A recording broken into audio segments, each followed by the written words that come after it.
I woke up early and wandered around the streets of Hatchobori by myself.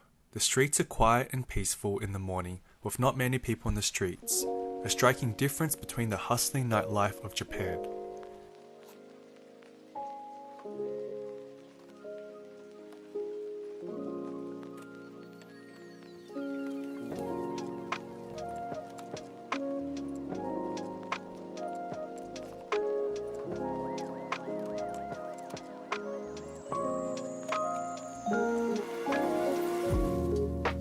When the girls woke up, we made our way to Tsukiji market, which used to comprise of an inner and outer market.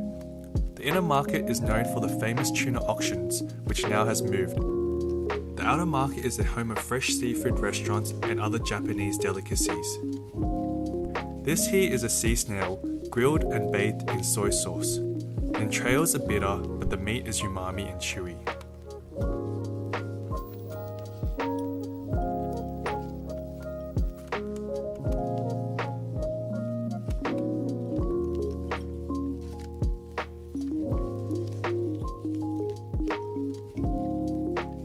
This is a tamagoyaki in the making, a Japanese rolled omelette, and is super fluffy because of its many layers.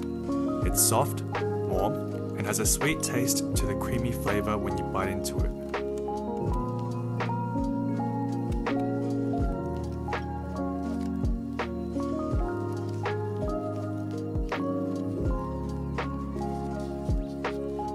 We cleansed our palate with green tea ice cream, a staple of Japan, and you'll never be disappointed ordering this. At the doorstep of the freshest seafood in Japan, we had to try our hands at a freshly shucked oyster. Creamy and delicious. Continuing to mix savoury with sweet, next up, a strawberry daifuku, a soft, chewy mochi with red bean paste inside, finished off with a sweet strawberry on top.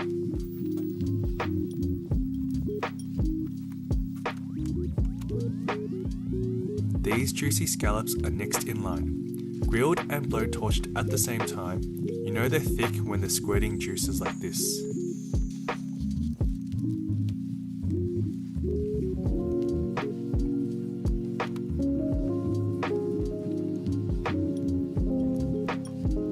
Now onto the tuna selection. This cut of tuna is the fatty belly, otoro.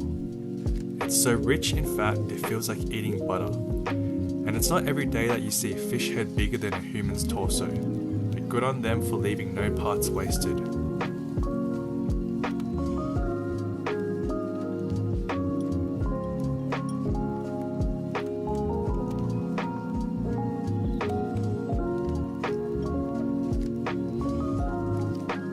From here on, we only have sweets left, starting off with warabi mochi dipped in green tea soybean flour. It's one of those desserts that looks sweeter than it tastes. We capped off our Tsukiji market experience with this frozen strawberry filled with ice cream. For some reason, I was expecting something soft and sweet, but it ended up being the opposite. On the way back, we passed Hongwanji, a Buddhist temple where we freshened up before our afternoon activities.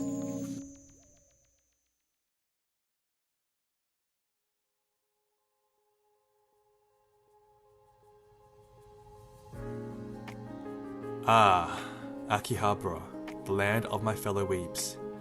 Here in Akihabara, there's a lot you can do and see, but the first thing you must try are these 0-calorie fries that McDonald's offers. Even the locals walking past haven't tried anything like this before. This here is bead papa, famous for cream puffs. We ordered the original cream puff piped with matcha cream, crunchy on the outside, sweet on the inside.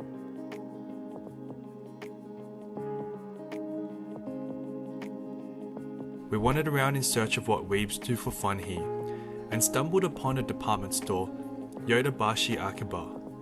They sell a whole range of anime-related things that I never knew I needed, but despite this, we were attracted to these gachapon machines. And for those that don't know, they're similar to vending machines, but you always get what you don't want, and never get what you want.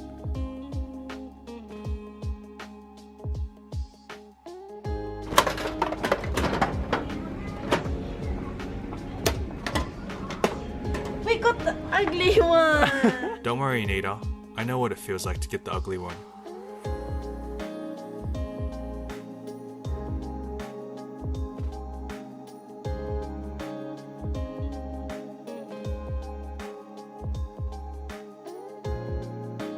After wandering around Akihabara, we ate at Ikakuya, a ramen chain.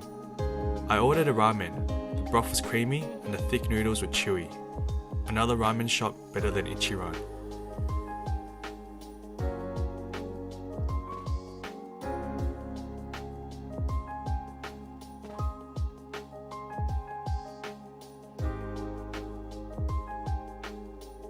And with our newfound energy, we continued exploring.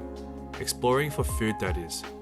We stopped over at Pablo Mini, a cheese tart shop, ordering a peachy peach and an original cheese tart.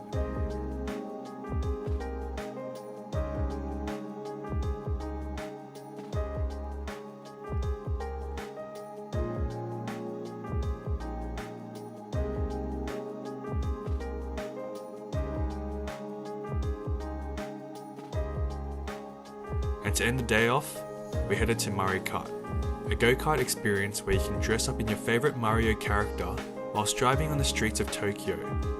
This is by far one of the best experiences of this trip, as you can see the streets of Japan from a whole different perspective. Starting from Akihabara, making your way through to Ginza, then Asakusa, and finally stopping over at Tokyo Skytree before heading back. All of this whilst overtaking your friends.